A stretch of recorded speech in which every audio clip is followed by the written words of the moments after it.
Bukod po sa pinsala sa kabuhayan, may malaking epekto rin sa kalusugan ang masamang panahon sa probinsya ng Pangasinan. Sa bayan naman ng Mangaldan, ilang kaso ng leptospirosis ang naitala. Balitang hatid ni Ruth Cabal.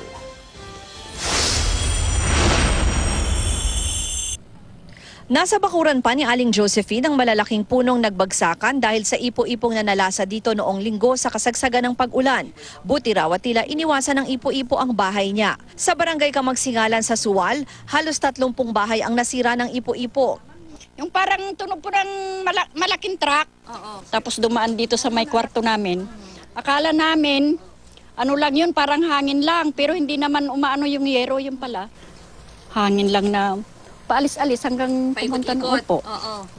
Sa bayan ng Bani, nauna nang sinailalim sa state of calamity, lahat ng palaisdaan umapaw at wala nang napakinabangang bangus at hipon. 90% naman ng mga bukirin ang nabaha. Kaya sa barangay Banog Norte, nakabilaan ang mga bukid at palaisdaan, doble dagok ang dala ng flash flood dulot ng halos 2 linggong tuloy-tuloy na pag-ulan sa probinsya.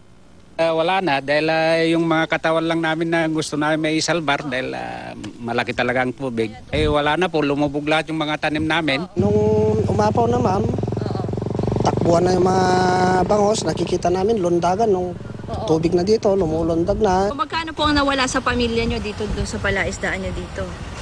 May 100,000 siguro ma'am kami. Ilang landslides naman ang nangyari sa Bolinao. May bahagi rin ng National Highway na nasira pero nadadaanan na ngayon. Mula sa Bolinao, Pangasinan, Ruth Cabal, GMA News.